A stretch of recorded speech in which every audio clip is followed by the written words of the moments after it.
Muito bem, bom dia. Nós estamos aqui no 24º ciclo de palestras do Núcleo de Direito Setorial e Regulatório da Faculdade de Direito da UNB, da Universidade de Brasília, e estamos inaugurando a segunda parte do ciclo, com uma palestra sobre regulação do mercado global de spyware, do Dr. Rafael Tonicelli. Ele é mestre em Direito pela Harvard Law School e mestre em Engenharia Elétrica pela Universidade de Brasília. Foi recipiente do Dean Scholar Prize pela Harvard Law School. Atualmente é auditor federal da Controladoria Geral da União e dedicando-se aos temas de compliance, anticorrupção, regulação de tecnologias digitais e segurança cibernética. É um tema muito interessante, diferenciado. É a primeira vez que tratamos desse tema no ciclo de palestras e eu queria agradecer muito a gentileza, a disponibilidade do Dr. Rafael Tonicelli, que se dispôs a nos ilustrar sobre esse tema, que é da sua especialidade e da sua pesquisa. Então, muitíssimo obrigado. Rafael, a palavra é toda sua. Obrigado, professor Márcio. Vou compartilhar aqui minha tela. Estamos vendo a tela cheia do. Perfeito. Eu agradeço o convite. Para mim é uma grande satisfação e um grande prazer poder participar desse ciclo de palestras. Participei como estudante, hoje participo como palestrante, e eu fico muito feliz em poder contribuir e fazer parte desse projeto. A temática vai ser a regulação do mercado global de spyware comercial. Hoje, o spyware comercial ele surge como uma ferramenta é, muito promissora para a investigação policial, só que, no entanto, ele levanta uma série de controvérsias. E aqui nessa apresentação, eu vou apresentar uma proposta de regulação dessa ferramenta de spyware no contexto de investigações direcionado a uma democracia constitucional. Então, eu vou começar com uma contextualização e, em seguida, nós vamos ver as possibilidades de resolução desse problema. Deixa eu passar aqui o primeiro slide. Essa apresentação, ela é inteiramente baseada nesse artigo que eu publiquei recentemente na International Data Privacy Law. E assim, se alguém tiver interesse em se aprofundar sobre o assunto ou ter um conhecimento mais técnico sobre o assunto, eu recomendo fortemente que consulte o artigo. Então, vamos à nossa contextualização. Atualmente, as nossas vidas elas dependem fortemente de dispositivos digitais. Notadamente, as nossas vidas elas dependem muito dos smartphones, dos telefones celulares. Nesses dispositivos, nós vamos ter um armazenamento de informações de múltipla natureza, como, por exemplo, dados de serviços de mensageria, e-mails, arquivos de texto, arquivos de mídia, dados de localização, dados bancários, fluxo de dados em tempo real, como, por exemplo, as nossas chamadas de voz, nossas chamadas de vídeo. Então, uma pessoa, ela se perguntaria, puxa, mas então se as forças policiais forem capazes de invadir tais dispositivos de determinados suspeitos, nós teríamos então investigações mais céleres, mais eficientes, mais eficazes. De fato, é algo verdadeiro, né? É uma afirmativa que faz bastante sentido. No entanto, pelo fato de nós termos tantos dados sensíveis armazenados em um único dispositivo, e o fato de nós termos uma dependência muito grande em relação a tais dispositivos, isso gera, além da possibilidade de investigação, gera também alguma necessidade de cuidados especiais que as autoridades policiais devem tomar, né, ao se engajar em uma investigação sobre um dispositivo digital. E é nesse contexto que surgem o que eu estou denominando aqui de spyware comercial, né? E a utilização do spyware como uma ferramenta de investigação. Então, o que eu estou chamando de spyware nesse meu trabalho? O spyware aqui, na minha definição, é nada mais nada menos do que uma solução tecnológica composta por hardware, software e serviços de suporte com a funcionalidade de invadir sistemas computacionais a partir de vulnerabilidades. E aí uma pessoa pode me perguntar, Rafael, mas por que você utiliza essa denominação comercial, ou seja, né, spyware comercial? Então, é para nós delimitarmos bem o nosso tema. Quando eu falo em spyware comercial, eu estou dizendo que essa solução tecnológica de invasão, ela está sendo fornecida por uma empresa que atua de forma regular no mercado, oferecendo esse conjunto, né, com hardware, software e serviço de suporte.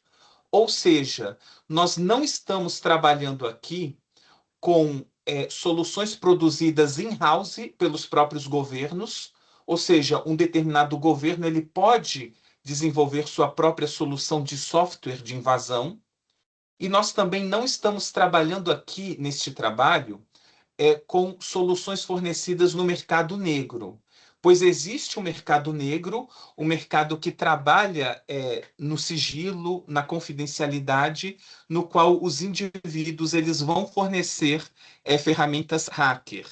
E nós não estamos tratando disso. O nosso objetivo é tratar pura e simplesmente de empresas que regularmente no mercado oferecem esse tipo de solução tecnológica de invasão, e esse tipo de solução, digamos, estaria focada em defesa da segurança nacional e investigações. E aqui nós vemos que o spyware comercial ele apresenta algumas vantagens muito importantes aos métodos investigativos, como, por exemplo, a capacidade de burlar mecanismos criptográficos, a possibilidade de vigilância em tempo real, a possibilidade de controle remoto, a invasão silenciosa e a difícil rastreabilidade. E é importante também eu fazer um parênteses aqui com vocês, porque, por exemplo, hoje nós estamos tendo aqui no contexto do Brasil uma investigação criminal muito importante que está recebendo muita atenção da mídia em relação a um determinado banco que foi recentemente liquidado pelo Banco Central. Nas investigações, eles estão investigando aparelhos telefônicos recolhidos de determinados executivos do banco. Nesse contexto dessa investigação que ocorre no Supremo Tribunal Federal e é desempenhada pela Polícia Federal, nós temos a utilização do que a gente chama de ferramentas de forense computacional, que é diferente do spyware.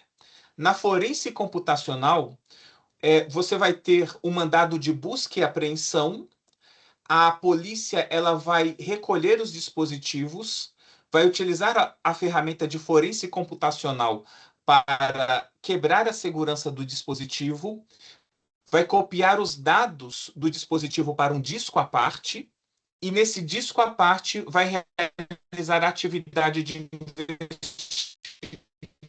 investigação.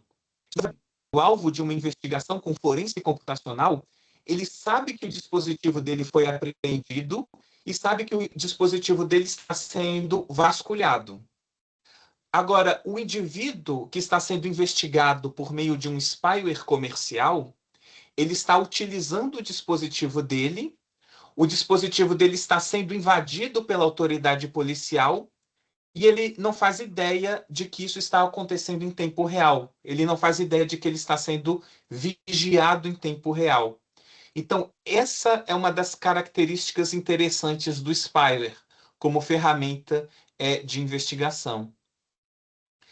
E, continuando, nesse contexto da utilização do spyware como ferramenta de investigação, nós temos dois atores muito importantes. As empresas do setor de tecnologia invasiva e os governos ao redor do mundo. No que diz respeito às empresas do setor de tecnologia invasiva, elas vão atuar na pesquisa e aquisição de vulnerabilidades computacionais, então elas vão estar sempre, digamos, investigando e pesquisando como burlar determinados sistemas computacionais, quais são as vulnerabilidades de determinado aplicativo que vão permitir a elas conseguir um determinado tipo de acesso, e elas vão desenvolver, comercializar e implantar essas soluções tecnológicas de invasão. E como qualquer outra empresa de qualquer outro mercado, essas empresas elas não são entidades filantrópicas. O objetivo primordial de qualquer empresa é gerar receitas, é gerar lucro para seus acionistas. E de outro lado, nós vamos ter os governos ao redor do mundo. E no contexto nesse contexto do mundo digital que nós vivemos, é muito comum que determinados aplicativos de comunicação que tanto nós, como cidadãos comuns, quanto outros indivíduos que, digamos, se engajem numa atividade criminosa, é comum que nós utilizemos serviços de comunicação digital disponíveis no mercado, como serviços de mensageria. E esses serviços, muitas vezes, eles trazem funcionalidades de segurança, funcionalidades criptográficas que vão, por um lado, para nós, cidadãos comuns, eles vão permitir o sigilo da nossa comunicação, vão permitir a confidencialidade desses dados, a integridade desses dados, o que é muito bom para nós. Mas, por outro lado, digamos que aqueles outros indivíduos que se engajem em atividade criminosa também vão usufruir das mesmas funcionalidades de segurança propiciadas por esse tipo de serviço. E isso pode, algumas vezes, dificultar a atividade de investigação do Estado. Então, quando nós falamos nos governos ao redor do mundo, qual que é o interesse deles nesse tipo de mercado, nesse tipo de contexto? Bem, simples. O interesse deles é garantir a segurança nacional e a segurança pública, é o interesse de garantir a eficiência das investigações e é o interesse de que, no curso das investigações, eles não tenham que depender da colaboração ou da assistência de plataformas digitais e demais provedores de serviço. Então, os governos eles têm esse interesse de realizar investigações e de não depender de agentes externos. E essas soluções de software invasivo, essas soluções de spyware, elas podem fornecer aos governos esta funcionalidade. Então, nós vemos aqui um casamento de interesses entre esses dois atores, né? Nós podemos dizer que há um acoplamento quase perfeito entre a necessidade dos governos e o que essas empresas elas podem fornecer a tais governos.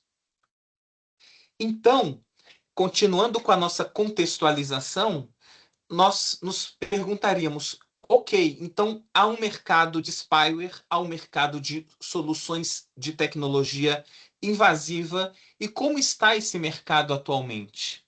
Então vamos às características desse mercado. É um mercado praticamente não regulado, tanto porque as soluções de spyware ou a utilização de spyware como ferramenta de investigação é algo relativamente recente. Então, é natural que não haja legislações específicas sobre o assunto ainda, porque o legislador ele atua de forma muito mais reativa do que proativa. Então, um mercado praticamente não regulado, um mercado altamente lucrativo, é um mercado também altamente resiliente, no sentido de que, se uma dessas empresas do setor vier a fechar suas portas por conta de processos judiciais ou determinadas controvérsias com determinados governos, surge muito brevemente uma outra empresa igualmente equipada, capaz de suprir aquela necessidade, capaz de substituir aquela empresa que fechou as portas. Então, é um mercado que se caracteriza por esta alta resiliência. E é um mercado onde você tem uma baixíssima transparência, que é caracterizada por estruturas societárias opacas, ou seja, muitas vezes nós não sabemos quem são os acionistas e as pessoas que estão por trás dessas empresas, e também essas empresas elas mantêm um segredo sobre a lista de clientes delas. Ou seja, elas dizem que elas somente comercializam com governos para finalidade de segurança pública e de segurança nacional, mas muitas vezes, mas nós não podemos ter certeza disso, porque essa lista de clientes ela é tratada de forma secreta por essas empresas. E são empresas que, apesar de serem pouco transparentes, elas atuam com dados altamente sensíveis, porque elas atuam com conhecimento sobre vulnerabilidades computacionais e, em tese, elas atuam auxiliando no fornecimento de uma solução tecnológica para a investigação. Então, possivelmente, elas têm acesso privilegiado a estruturas governamentais de TI para implantar tais soluções e possivelmente pode ser que elas tenham, em algum grau, acesso a determinada informação de investigação. E no modelo atual que nós temos, se vocês me perguntarem, há alguma questão ou algum tipo de intervenção estatal para, digamos, segurar, né, a utilização dessa tecnologia ou controlar a utilização dessa tecnologia, o que há atualmente seria um modelo bem suficiente de controle de comercialização que é realizado no contexto internacional por meio desse acordo internacional chamado Wassenaar Agreement, que nada mais é do que um acordo internacional multilateral e voluntário, no qual atualmente 42 países que fazem parte, esses 42 países eles se dispõem a realizar um controle de exportação sobre determinados produtos considerados de alta periculosidade, como alguns armamentos, produtos químicos e soluções de software invasivo, como são os spywares. E aí o que acontece? Cada país integrante desse Wassenaar Agreement se compromete de forma voluntária a controlar a exportação desse software de invasão e se compromete também a, digamos, trocar figurinhas com os outros membros. Ou seja, de tempos em tempos, esses membros eles vão divulgar suas listas, né, de controle de exportação, dizendo, olha, eu exportei determinado software para determinado país. E assim por diante. Mas a decisão de se ele vai exportar ou não determinada solução de software invasivo é uma solução soberana que vai competir a cada país. E o Wassenaar Agreement ele é altamente limitado nesse contexto. Porque, por exemplo, atualmente, o país que tem a maior parte de empresas atuando nesse setor é Israel, e Israel, por exemplo, não faz parte desse Wassenaar Agreement. E aí, continuando nessa nossa contextualização, como estão os governos como estão os governos atuais em relação à utilização dessa tecnologia? Então, a utilização de tecnologia espiã para invadir sistemas computacionais não é uma ideia nova de 2025, de 2026. Lá pelos anos de 2007, por exemplo, nós já tivemos uma discussão na Alemanha sobre esse assunto.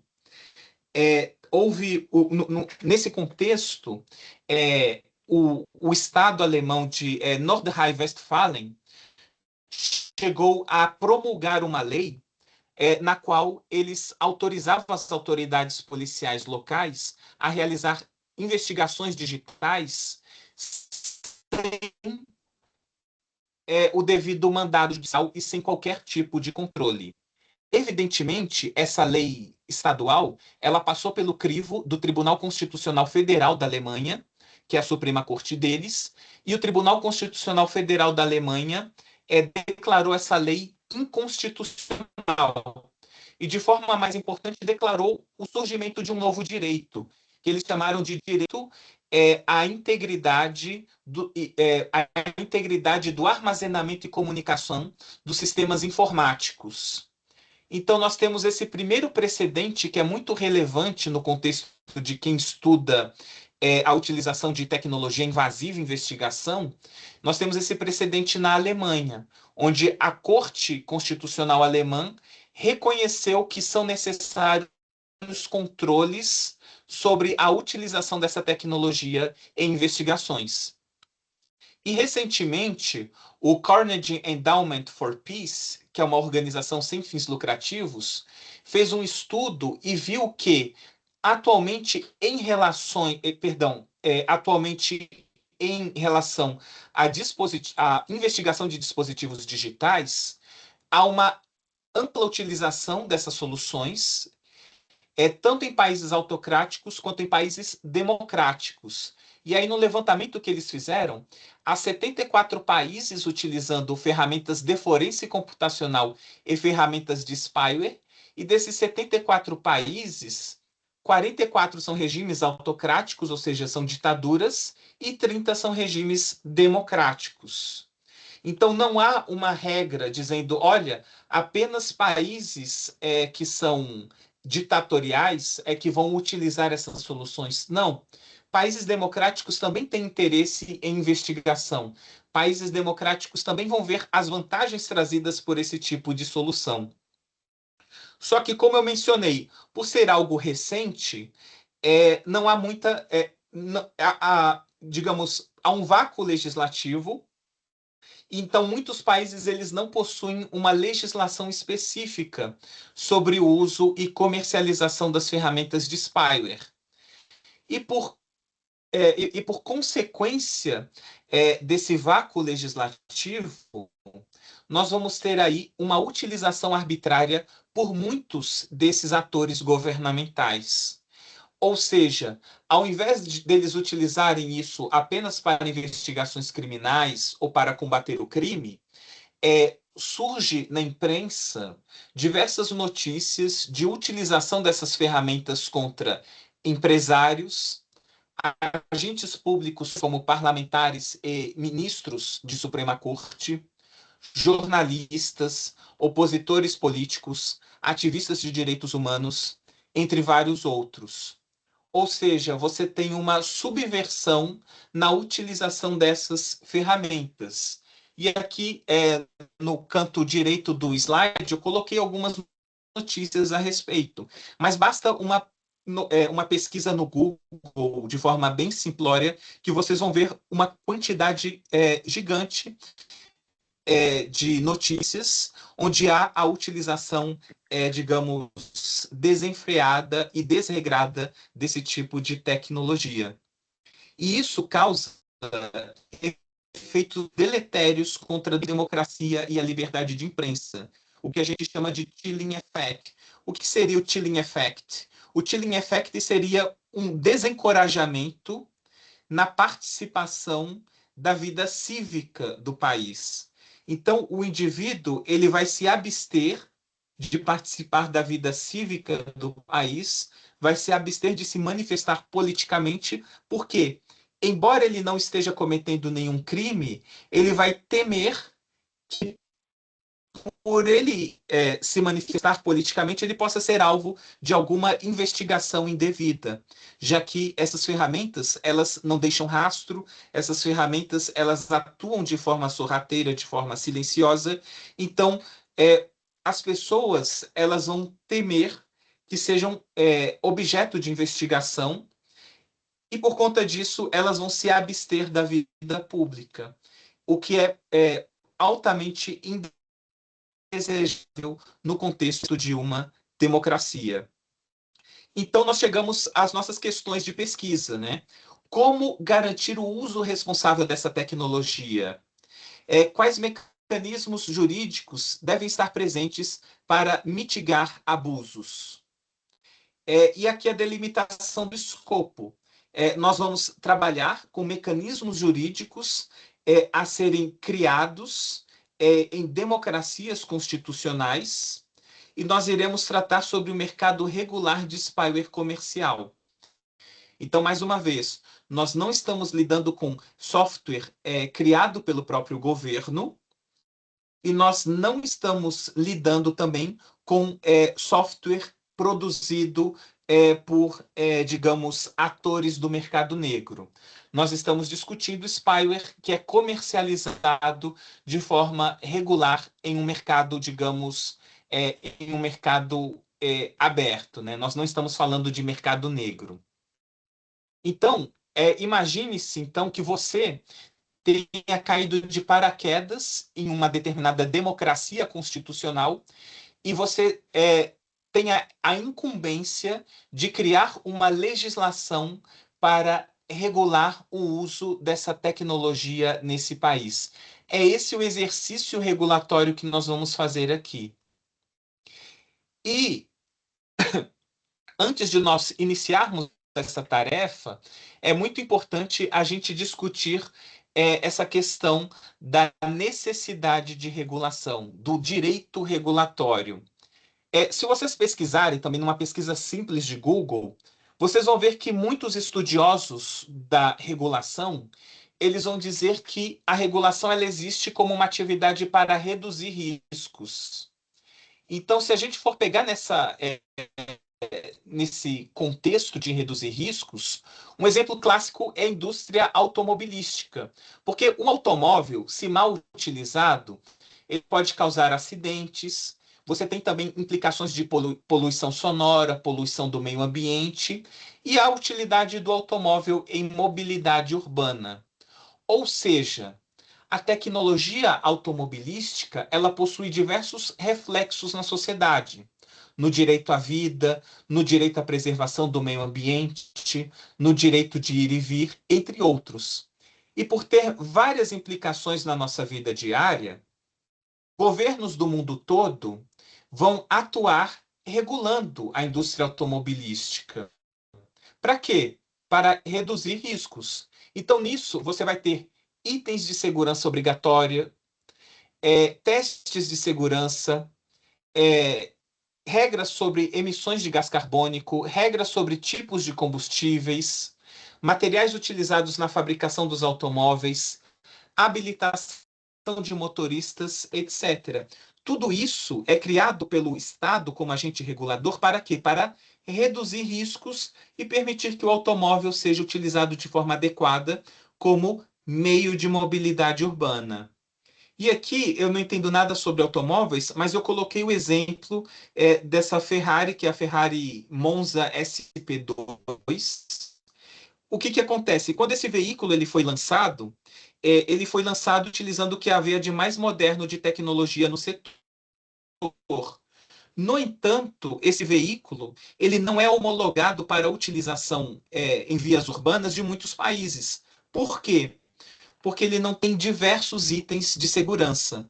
Então, o raciocínio que nós temos que ter aqui é o seguinte: algo pode ser altamente tecnológico, pode representar o estado da arte de determinada área do conhecimento, mas se o risco criado por esse setor elevado, o Estado ele tem que agir e tem que limitar a utilização daquele item.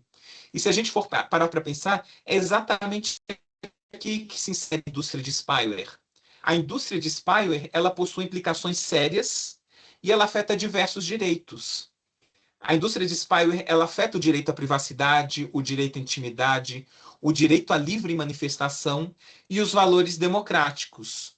No entanto, atualmente, essa indústria ela é insuficientemente regulada. E a nossa tarefa aqui vai ser conter riscos. Então, nós podemos pensar que a nossa situação atual é essa ponte em situação precária, onde nós vamos ter aqui no contexto do spyware um desrespeito aos diversos riscos, né, como desrespeito aos direitos humanos, desrespeito ao devido processo legal, a anulação do direito de intimidade, utilização da ferramenta com finalidades políticas de intimidação, chilling effect em relação à democracia e vazamento de dados, né? A possibilidade de vazamento de dados. Então, considerando que a gente tem uma ponte aqui para cair, uma ponte altamente precária, como que nós podemos consertar essa ponte? Então, ali atrás, nós falamos que nós vamos lidar com uma democracia constitucional. Então, a democracia constitucional, ela vai me fornecer uma série de ferramentas, e ferramentas que vão ser interessantes e relevantes nesse processo, como princípios constitucionais, processo penal, direito administrativo, instituições e o sistema de freios e contrapesos, e mecanismos de gestão administrativa e contratual. Então, eu vou pegar ferramentas que já existem, ou seja, eu não vou reinventar a roda, eu vou utilizar o que já existe e vou consertar a ponte. Vai ser esse o nosso objetivo aqui. Então, nesse contexto, né, já tratando da resolução do problema, né, como regular soluções de spyware no contexto de uma democracia constitucional, eu separei aqui em 4 pilares. O primeiro pilar é esse pilar da supervisão e responsabilização, que eu vou explicar agora para vocês. Quem estuda direito empresarial e direito anticorrupção teve que estudar esse Principal Agent Problem, ou o problema de agência. O que seria esse problema de agência? No problema de agência, nós temos um principal. Então, nesse problema de agência, nós temos um principal, e esse principal, o que acontece? Ele vai contratar um agente, e esse agente ele tem que executar tarefas em benefício desse principal, só que o principal ele tem um interesse próprio dele, e o agente também tem seus interesses próprios. E o grande problemática que surge é como que o principal vai garantir que o agente execute as tarefas adequadamente, de modo a beneficiar o principal.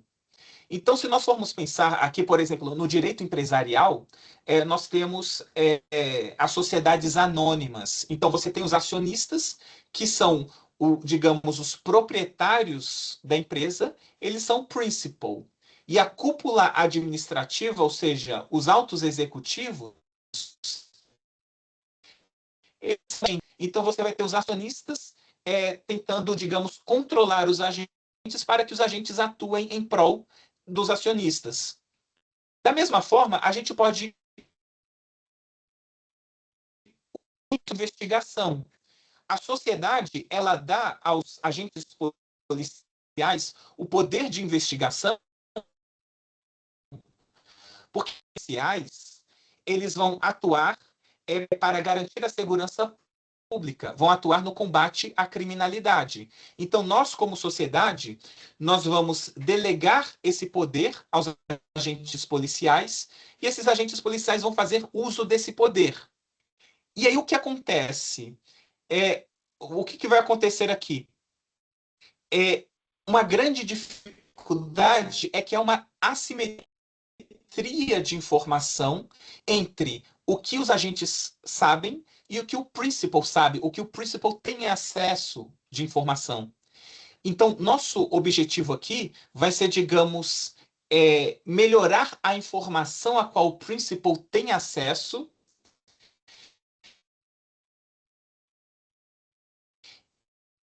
visão sobre as atividades do agente. Então, seria esse o nosso tipo de trabalho aqui. Então, continuando, ainda nesse pilar da supervisão, outro problema que nós vislumbramos seria o seguinte: os agentes públicos que utilizam tal solução tecnológica, eles possuem há também uma ausência de registro de informações, ou seja, no contexto ali daquelas notícias de abuso de spyware, verificava-se que muitas vezes não havia o registro da informação daquela investigação.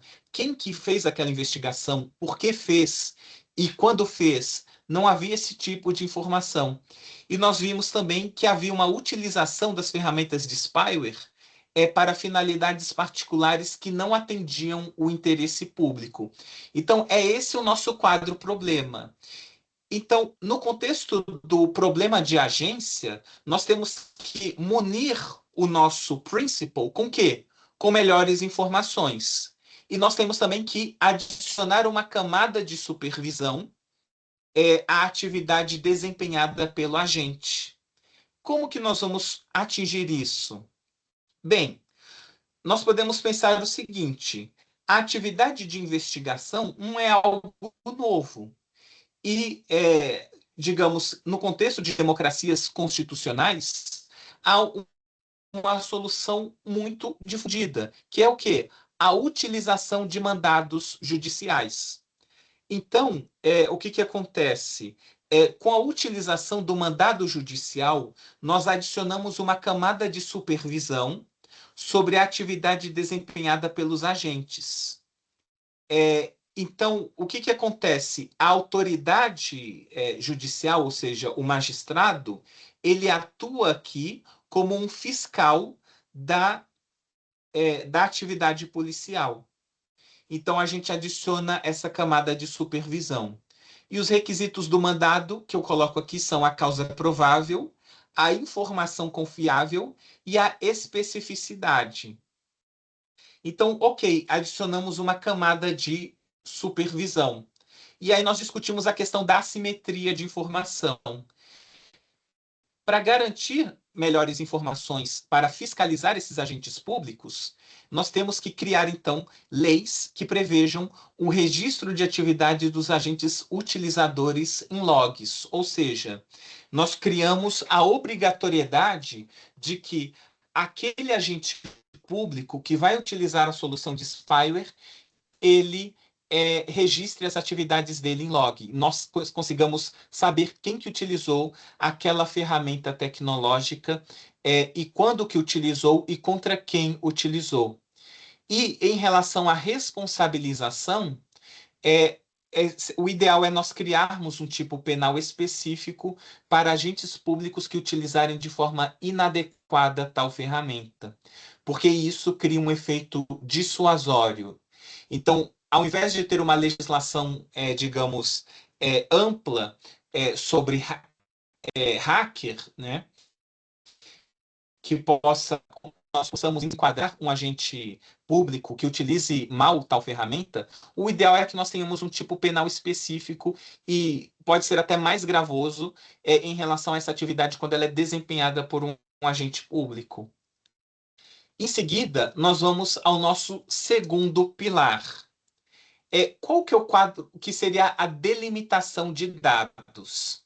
Qual que é o quadro problema que nós temos? Nós queremos evitar algo que nós chamamos de phishing expedition, que é a investigação indiscriminada. E nós também queremos evitar que haja uma invasão de privacidade que dure um quantitativo irrazoável de tempo.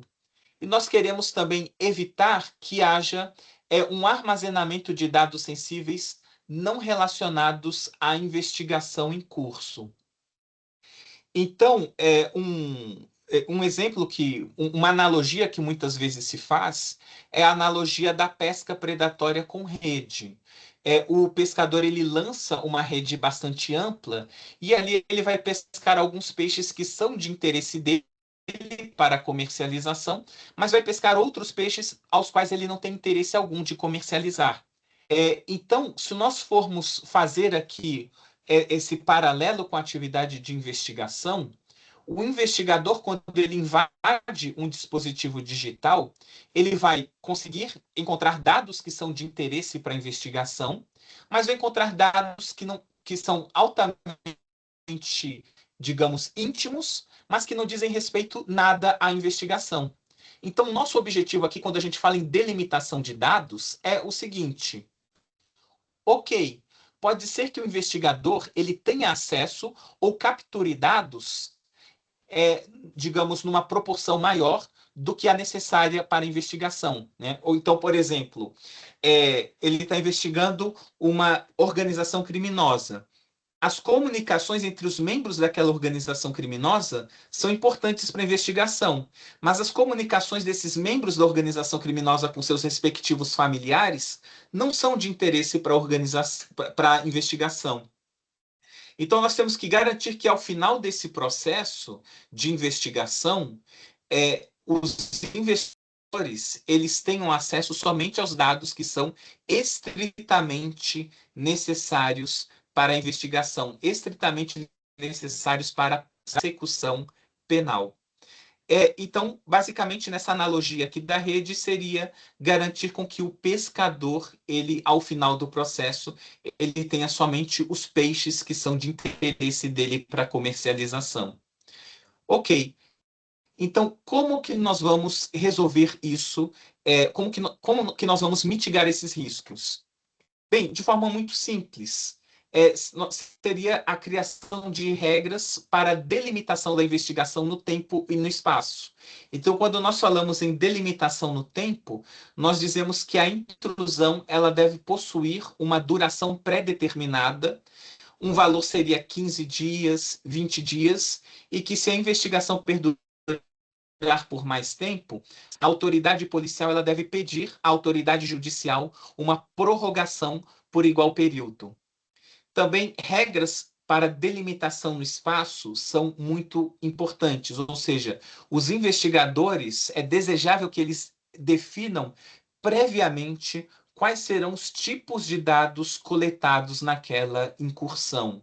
Ou seja, nós queremos evitar a situação na qual o investigador ele invade o dispositivo, acessa todos os dados e a partir daquele acesso ele começa a realizar uma triagem dos dados. Nós queremos evitar isso. Nós queremos que a investigação ela seja focada desde o início, né? Desde quando ele faz o pedido de autorização judicial, ele deve justificar e delimitar quais serão os dados que serão colhidos. E, por último, é importante estabelecer regras em que dados não relacionados à investigação em curso, eles devam ser descartados seguindo regras seguras. Então, com isso, a gente resolve esse segundo pilar, que é o pilar da delimitação de dados. O terceiro e penúltimo pilar dessa regulação de utilização de spyware seria nós submetermos a utilização dessa tecnologia a um escrutínio mais rigoroso, porque se trata de uma tecnologia de investigação muito mais invasiva do que uma interceptação telefônica ou uma interceptação de correspondência.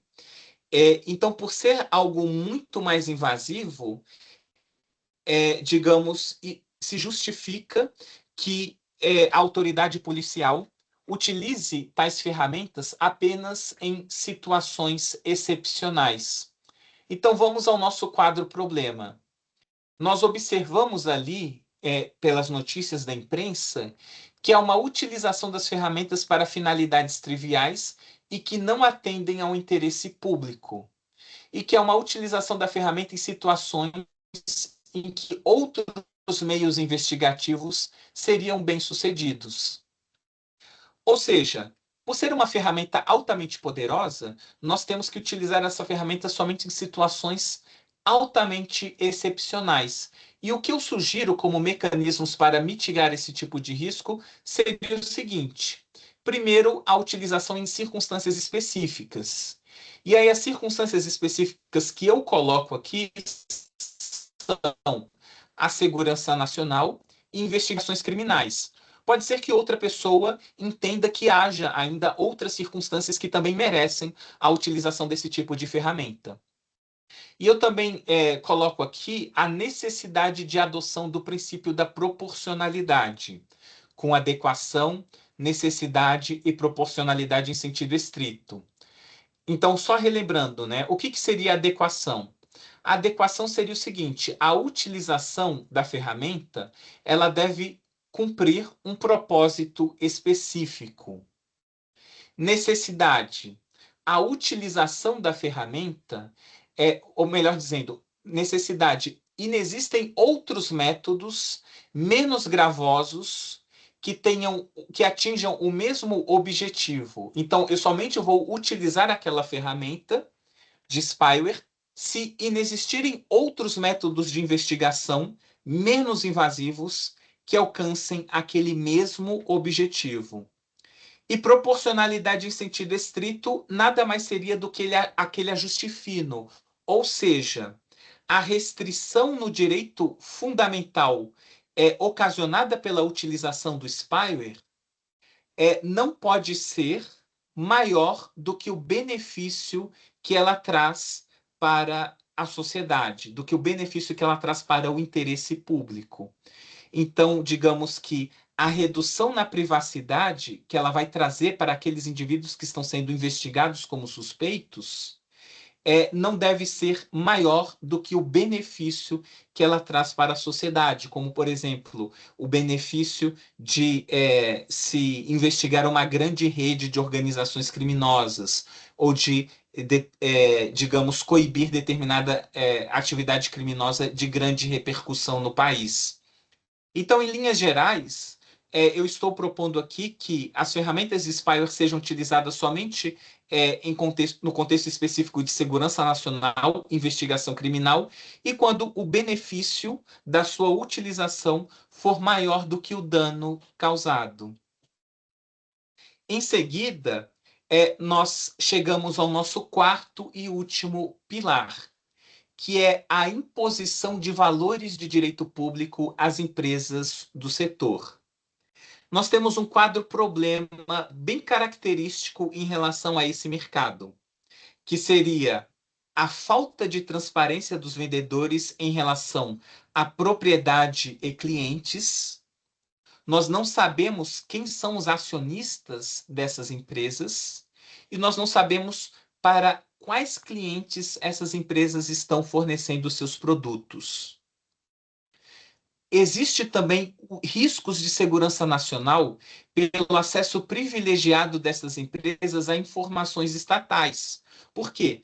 Porque elas têm que implantar a solução tecnológica delas de modo que o agente governamental possa utilizá-las e é possível que, de alguma forma, eles tenham acesso à infraestrutura crítica.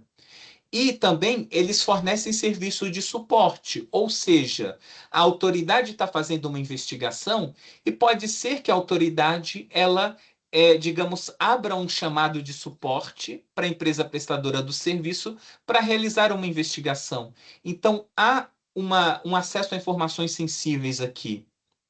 Há também risco de confidencialidade de informações coletadas. E há também o risco de contratação de empresas que trabalhem com governos que violem os direitos humanos e conflito de interesses. Então, por exemplo, o Brasil é um país democrático, né? E é um país que prega o respeito aos direitos humanos. Mas pode ser que o Brasil contrate uma solução de spyware em que esse mesmo fabricante ele também fornece para governos ditatoriais ao redor do mundo que não respeitam os direitos humanos. E isso é um risco que nós queremos evitar. E sobre conflito de interesses, imaginem a seguinte situação. Imagine que o país A é inimigo do país B. Só que ambos os países contratam o serviço de spyware de uma empresa X.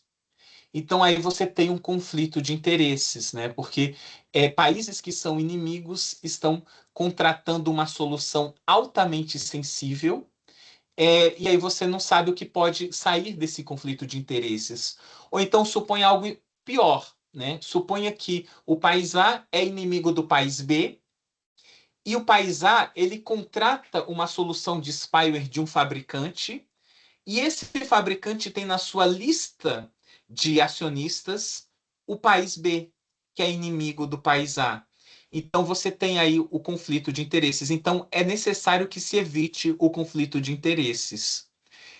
E quando nós vemos esse quadro-problema, nós vamos buscar ali no direito administrativo mecanismos para a mitigação desse tipo de risco, como, por exemplo, a imposição de regras sobre as empresas que desejam contratar com o governo.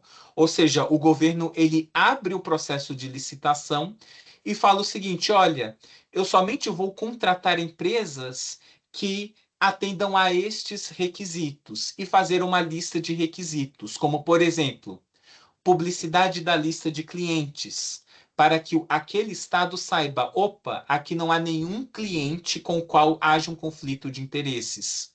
Publicidade da lista de sócios, para que o estado fale, olha, aqui não há nenhum conflito de interesses se eu contratar essa solução. Obrigação de não contratar com países que violam os direitos humanos.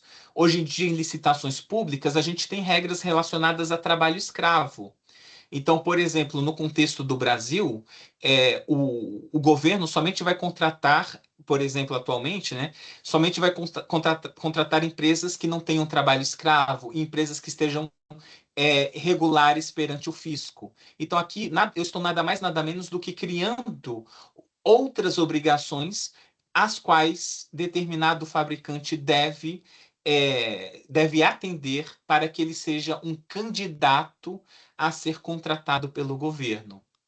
Outras obrigações: obrigatoriedade de armazenamento de informações em território nacional e obrigatoriedade de que ele tenha um plano de segurança da informação, porque eles lidam com dados sensíveis e eu não quero vazamento de dados.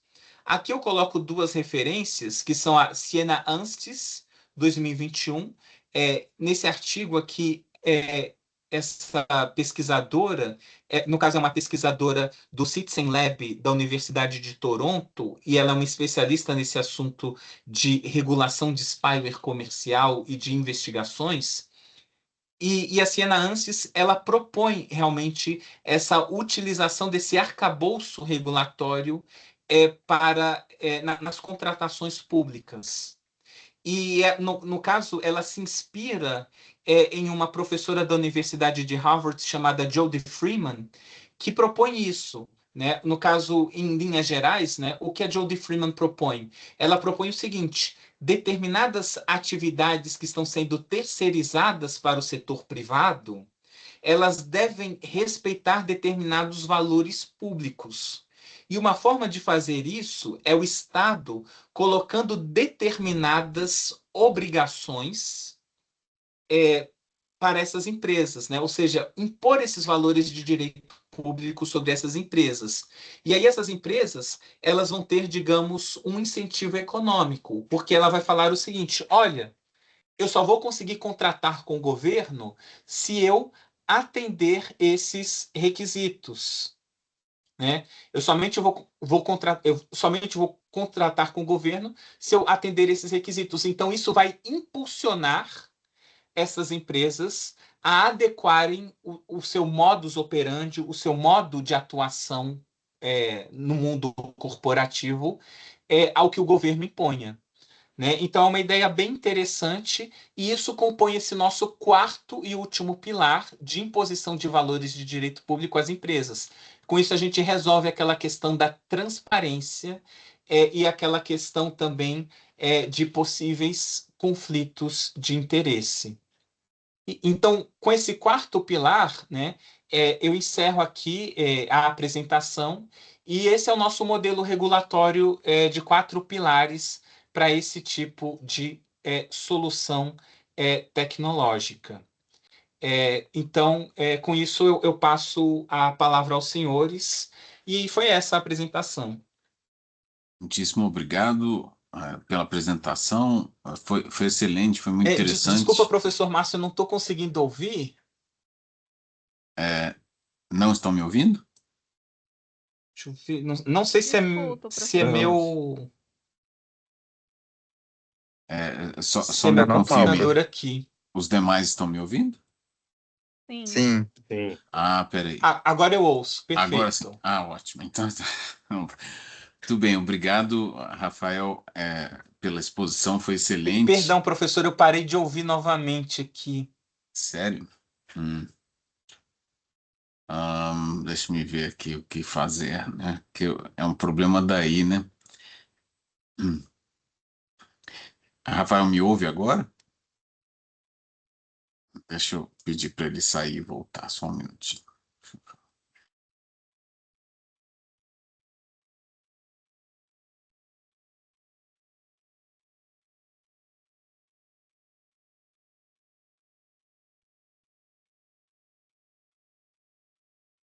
Tá me ouvindo, Rafael? Hum.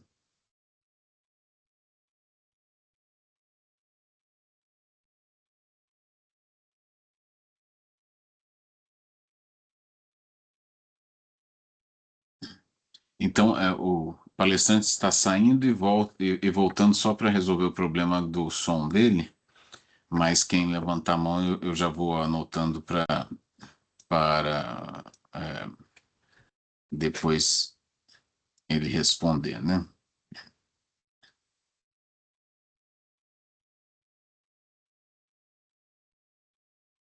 Vamos ver se agora funciona. Pronto, pronto. Acho que o problema era meu aqui. Pronto, Eu acho que sim, perfeito. porque os outros estavam ouvindo. Agora está nos ouvindo bem, né? Sim, sim, tô ouvindo Perfeito. perfeitamente, perfeitamente, Perfeito. Então, professor. muito obrigado pela apresentação, foi excelente. É um tema super em voga e relevante, né? Eu tenho várias questões aqui, mas vamos passar para o público em geral, para o público, e começando pela Catarina Pierdonato. Oi, professor. Muitíssimo obrigada pela apresentação. Eu acho que eu posso dizer por todos aqui, né, como reforçou o professor Iório, que ela foi muito informativa e extremamente didática. E eu tenho duas perguntas, na verdade, se o senhor não se importar. O senhor comentou que o mercado global de spyware comercial ele se distingue do mercado negro, né? É diferente dos hackers. Mas suponhamos um cenário em que há uma regulação que não autoriza determinadas práticas e que a empresa ela vai, digamos que no limite enfim, dessa invasão de privacidade.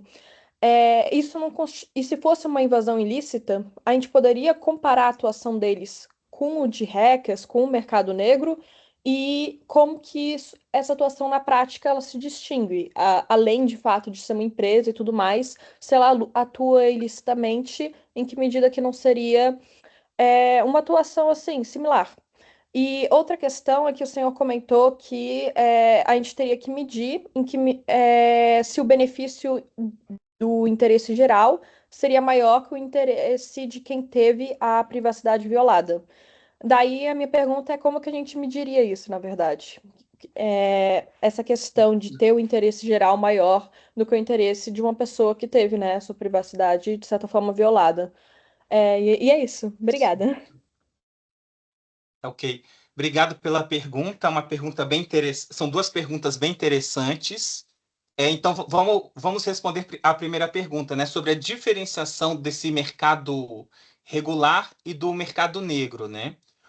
Quando a gente fala em mercado negro, nós estamos falando em algo onde você não tem accountability nenhum, e você está falando em atores que eles atuam em sigilo absoluto, né? Se você pesquisar na internet e colocar o termo dark web, né, você vai ter uma questão que são, digamos, o que seria a dark web, né? A dark web seria uma, digamos, uma rede, né, na qual nós não temos acesso, né, porque o acesso se faz somente por meio de determinado software de anonimização, e nessa dark web ou em outros meios secretos, você vai ter diversos indivíduos oferecendo serviços que muitas vezes são serviços ilegais, né?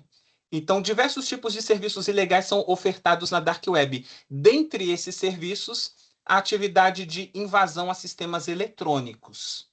E aí você tem o seguinte: o indivíduo que atua nesse mercado negro, primeiro, ele não tem nenhuma amarra moral, né? E não tem nenhum tipo de controle a respeito da atuação dele. Então, nada impede que ele utilize que ele venda aquele produto que ele possui ou aquela solução de invasão tecnológica a um grupo criminoso. Agora, quando eu falo no mercado regular, né, de spyware, a gente está falando de empresas que são legalmente constituídas, empresas que possuem uma sede, empresas que possuem uma lista de acionistas, empresas que participam de processos licitatórios com o governo, que é algo bem distinto. E esse tipo de empresa, ela não pode, né, se engajar em atividade criminosa. E a grande questão que vai definir se a utilização da ferramenta está sendo adequada ou não adequada vai ser, digamos, a forma com a qual atua a autoridade policial. Então, por exemplo, se a autoridade policial de um país como o Brasil, que é uma democracia constitucional, respeitar, digamos, as regras vigentes, né? Então, atua com mandado judicial, atua no curso de uma investigação, etc., evidentemente a gente não vai ter um desrespeito digamos, um desrespeito às leis vigentes, né? Porque é atividade de investigação regular do Estado.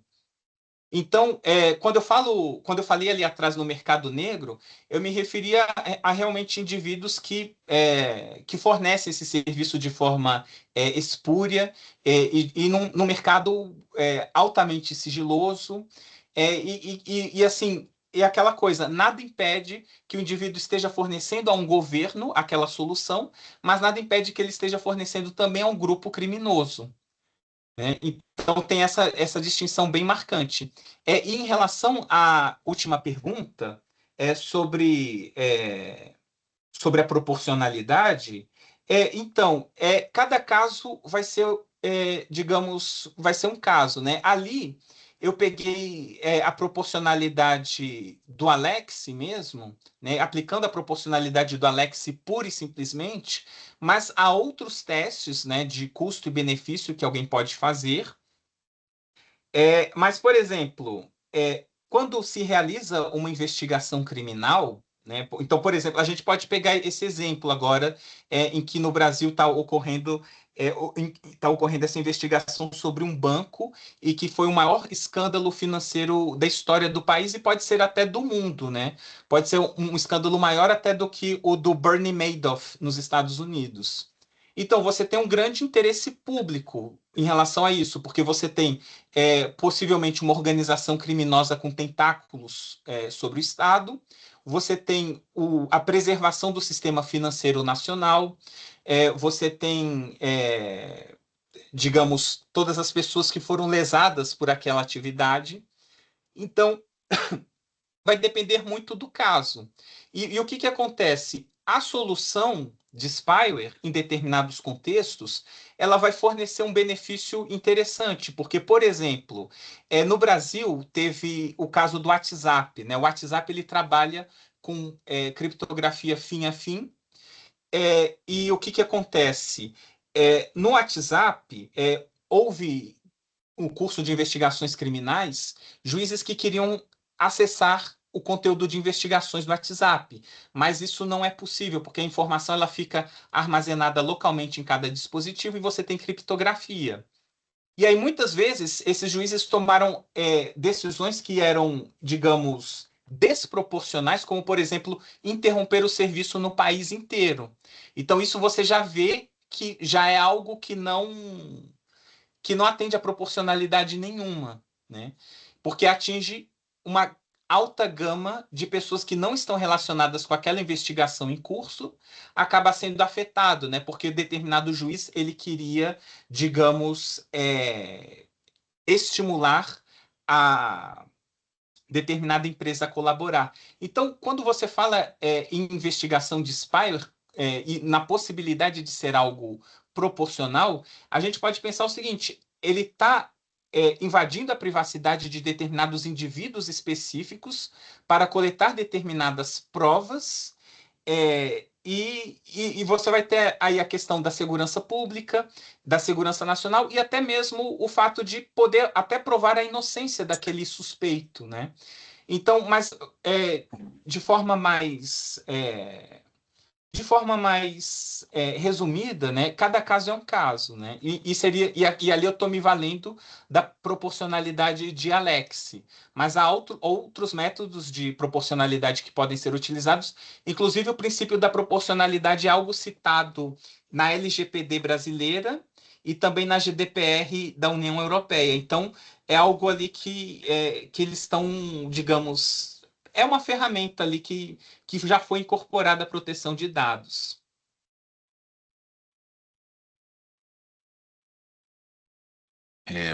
Podemos seguir para a próxima pergunta. Sim, da Luana Maria. Luana, por favor.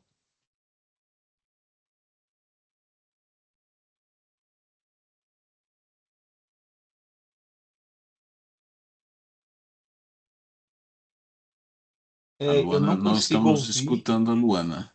Sim.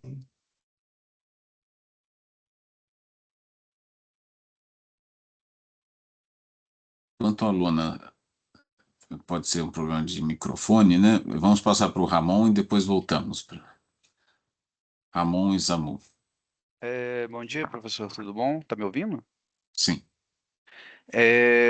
A minha pergunta vai ser sobre Fishing Expedition, que o senhor estava falando.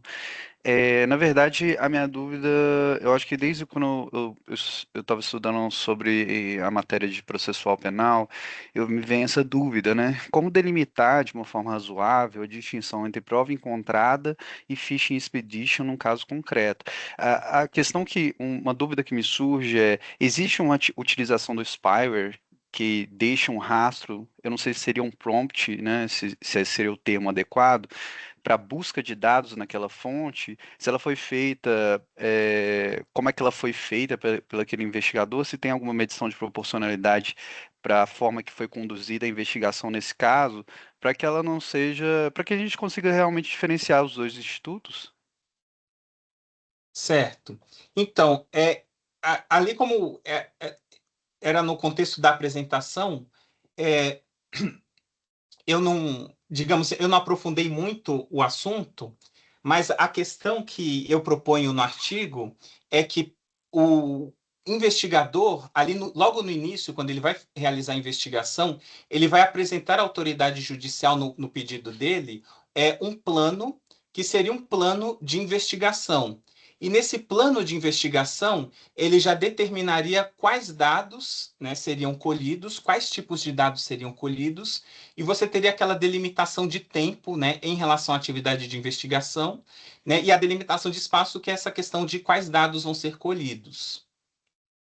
Então, assim, eu me baseio muito nessa questão da autoridade policial se valer da utilização de um plano prévio, para evitar justamente esse tipo de situação em que o indivíduo ele está focando, perdão, aquele tipo de situação em que o indivíduo ele invade o dispositivo, ele colhe todos os dados, né, e depois ele verifica o que é útil ou não para ele, né?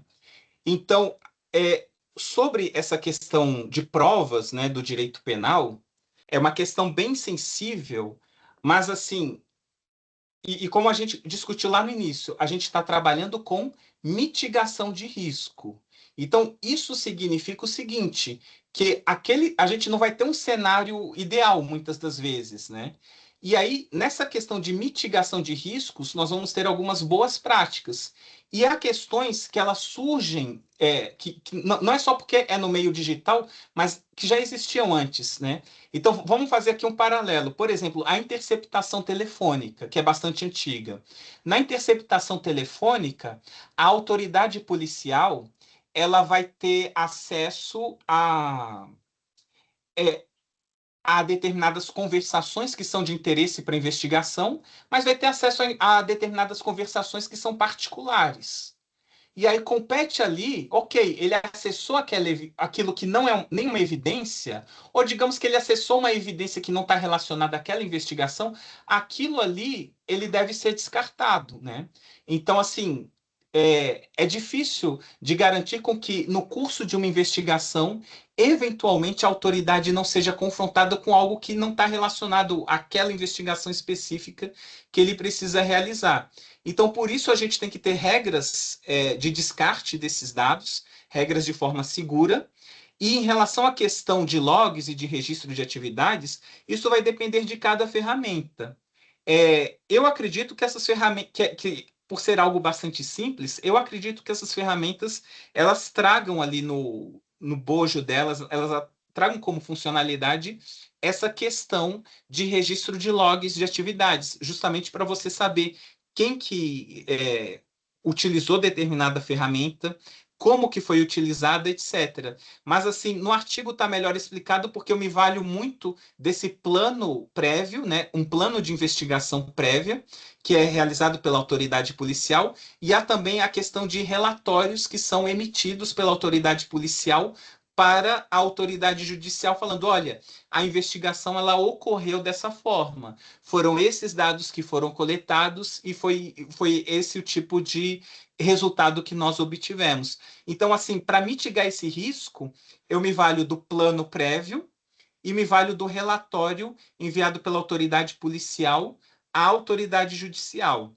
Mas, mais uma vez, eu reitero, é uma mitigação de riscos. Se ele tiver acessado dados que digam respeito à vida íntima daquele indivíduo ou que não digam respeito àquela investigação em curso, pelas regras de direito penal, de processo penal, ele tem que descartar aqueles dados, né? Então, é basicamente essa ideia que eu uso no artigo. Então, seria essa a Obrigado. resposta. Obrigado. Por gentileza, Luana.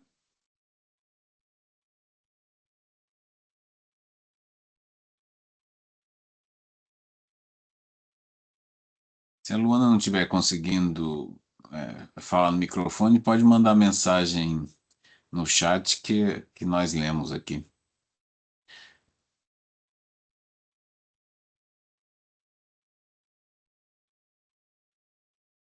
Enquanto isso, eu tinha aqui uma questão. Pois é, tinha várias, né? Mas assim, Rafael, eu acho muito interessante seu take, né? A ideia é de aplicar instrumentos tradicionais de contenção para evitar abusos, né? E a minha pergunta é que é possível consertar essa ponte que foi descrita, né, com instrumentos tradicionais, regulatórios tradicionais, ou se existe espaço para outras abordagens que também levem em conta estratégias que não sejam essas estratégias muito em que há capacidade de serem contornadas, né? Por exemplo, na delimitação do tempo e no espaço, o phishing de informações ele pode causar o efeito antidemocrático de censura indireta que você bem descreveu, mas basta um acesso para que isso seja gerado, né? Mesmo com essas obrigações de descartar dados, de delimitação do escopo de avaliação, às vezes a própria autoridade determinante né, da coleta é que é mal intencionada. Então, a questão se põe se não haveria necessidade de uma estrutura administrativa um pouco mais consolidada, né, que fizesse esse papel de segundo validador, né, para que a população não ficasse nas mãos de alguma perseguição de cunho político, né? Nós temos esse problema muito acentuado aqui no Brasil, né? Então, essa é a minha pergunta geral, né? Para você poder, né, elaborar em cima disso. Excelente pergunta, professor. E algo até que eu já cheguei a pensar um pouco a respeito, né? Mas mais no contexto, a gente pensa muito a respeito nisso no contexto de moderação de conteúdo, né? Que seria o seguinte, por exemplo, como bem observou o senhor, eu peguei, né, ferramentas tradicionais que já existem nas democracias constitucionais e apliquei ao problema. Só que o que acontece? Eu estou me valendo, né, se a gente considerar o que a gente denomina de instituições. Então, em última análise, o sucesso do modelo que eu estou propondo, ele depende da qualidade das instituições. Então, se as instituições elas não estiverem, digamos, funcionando de forma adequada, o modelo ele rui, né? Então, haveria então um outro modelo possível, né? Então, uma questão que surge, né, seria se a gente tivesse um agente externo, como, por exemplo, algo parecido como um ombudsman office, né? Digamos, uma ouvidoria externa, um agente externo fiscalizador, que estivesse, digamos, que tivesse uma certa independência em relação ao governo, mas que tivesse também poderes para atuar em relação a determinados abusos. Né? Então, porque o que acontece? Você tem que gerar aquele efeito dissuasório sobre o agente público. Então, muitas vezes, nada adianta eu ter uma agência governamental, que no papel ela parece muito boa para fiscalizar determinadas questões, mas muitas vezes, como os norte-americanos falam, né, falta dente, né? Pode ser que ela não tenha a dentição adequada para atacar aquele tipo de problema. Então, é possível e seria interessante, né? Alguém pode até pensar nisso, mas foi algo até que eu já tinha pensado a respeito, de você ter uma estrutura à parte, encarregada de supervisionar essas atividades e com algum poder punitivo, né? Porque sem um poder punitivo, seria difícil colocar um efeito dissuasório sobre os atores que estão utilizando a ferramenta. E também uma outra questão, e a gente vê que isso, de certo modo, foi empregado em moderação de conteúdo quando a gente pensa no Facebook. O Facebook ele criou um Oversight Board, que seria um tribunal de moderação de conteúdo, ou seja, um órgão que não é um órgão estatal, né, e um órgão privado, né, que pegaria esses casos mais, digamos, que teria membros da academia, membros da indústria, alguma coisa que digamos, tendesse a algo um pouco mais imparcial para atuar na moderação de conteúdo, né? Então a gente vê que determinadas soluções híbridas e soluções distintas do que nós temos hoje, né? Que foram pensadas ali no contexto ali do século XIX, nos Estados Unidos da América e coisas assim que se propagaram para o resto do mundo, nós vemos que outras coisas estão surgindo a respeito, mas aí ainda vejo que está um pouquinho tímido, né? Eu consigo pensar nessa Facebook Oversight Board em relação à moderação de conteúdo, e eu penso que algo similar também poderia ter aqui no Brasil, por exemplo, em época de eleições, ou nesse contexto que a gente está falando de investigação, você ter é, esse órgão à parte, e que tivesse uma composição que tenda a algo um pouco mais imparcial e que possa, digamos, fiscalizar adequadamente as autoridades públicas, né, que utilizam, nesse caso aqui específico que a gente está discutindo, o spyware. Então, eu não sei se eu respondi adequadamente a pergunta, mas eu Sim, iria claro. nesse sentido. Excelente. E é porque ela se conecta muito com a outra que eu tinha sobre se aquela camada de supervisão tradicional, meramente provocada, né, seria necessária, né? Se não seria necessário uma camada de supervisão proativa, ex officio, administrativa, né? E dentro dessa sua linha, um órgão responsável por esse tipo de validação, né? E de acompanhamento, né? É, mas vamos ver se a Luana consegue falar agora. Bom A dia, última. estão conseguindo me Ah, escutar agora agora? sim. Agora sim. Eu troquei o fone, acho que era o fone. Minha pergunta é em relação ao Pilar 3, se eu não me engano. A questão é, fora das investigações relacionadas à segurança nacional e investigação criminal, o senhor consideraria a utilização do spyware como uma medida típica? Como, desculpa, uma medida típica? Uma medida Atípica. atípica Uma fora medida típica, sim. isso. Então, é bem interessante isso. Agradeço sua pergunta, uma pergunta muito boa. Então, ali, é, pelo escopo que eu peguei, né? Então, qual que é o escopo que eu peguei? Eu peguei o escopo do law enforcement, né? Ou seja, o escopo das autoridades policiais tentando manter a ordem e a segurança pública. Então, eu estou pegando essa questão da segurança nacional, por exemplo, um golpe de Estado, terrorismo. Eu estou pegando esse tipo de situação e a situação dos crimes, digamos, crimes mais convencionais, como, por exemplo, tráfico de drogas, crimes contra o sistema financeiro, homicídio e tudo. Então, ali, quando eu falo em segurança nacional e investigações criminais, né, então estou aportando terrorismo, é, coibição a golpes de Estado e esses crimes convencionais. E eu estou pensando no contexto do law enforcement, né? Ou seja, o contexto em que nós temos autoridades policiais aplicando a lei. Agora, há outros contextos que ferramentas de spyware possam ser utilizadas? Há outros contextos. Um deles, eu vou dar o exemplo aqui, que seria o contexto de cyberguerra, o contexto de conflito cibernético. No entanto,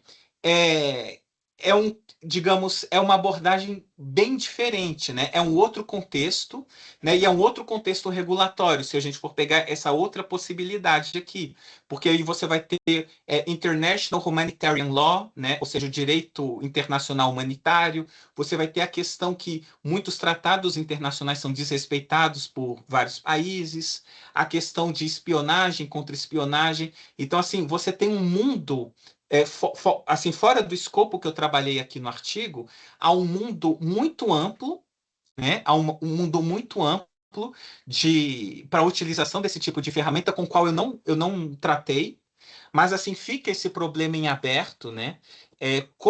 Seria legítimo utilizar esse tipo de ferramenta num contexto de um conflito com outro país? É uma pergunta.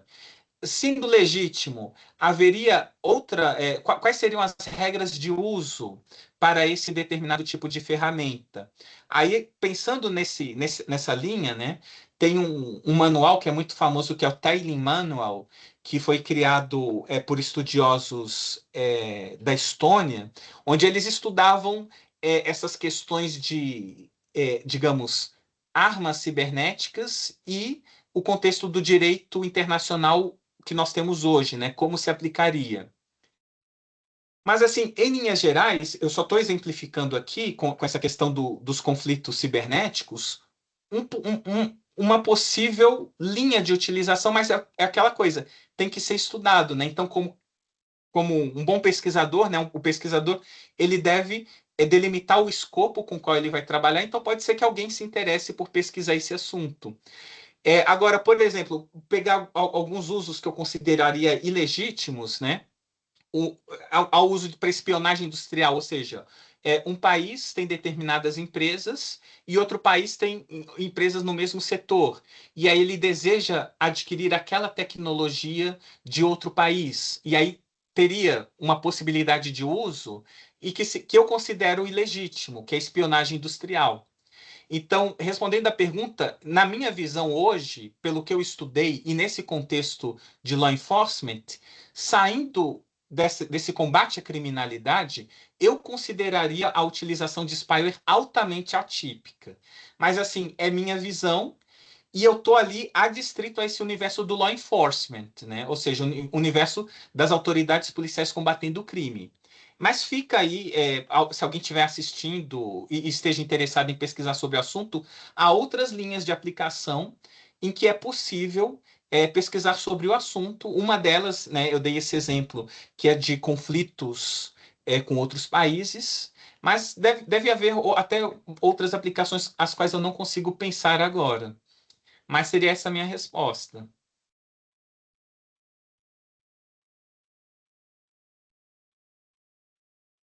Bem, queria então agradecer muito, viu, pela exposição. As perguntas demonstraram a importância do tema e a raridade, né, de sua colocação. Acho que é um tema essencial para a democracia hoje e é essencial para as limitações da atuação estatal, né?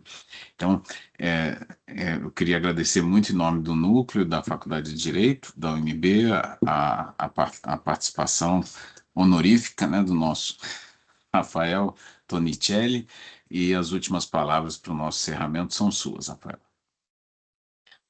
Muito obrigado, professor. Mais uma vez eu agradeço o convite. Para mim é um imenso prazer poder fazer parte desse projeto, né? E é um projeto que está há tantos anos ininterruptos, né? E é uma possibilidade de diálogo, né? De vários setores do setor empresarial, do setor do serviço público, né, do qual eu faço parte. Então, o senhor abre aqui com esse projeto, com o ciclo de palestras, o senhor abre um espaço de diálogo muito importante da academia com outros setores, e é um projeto bastante frutífero.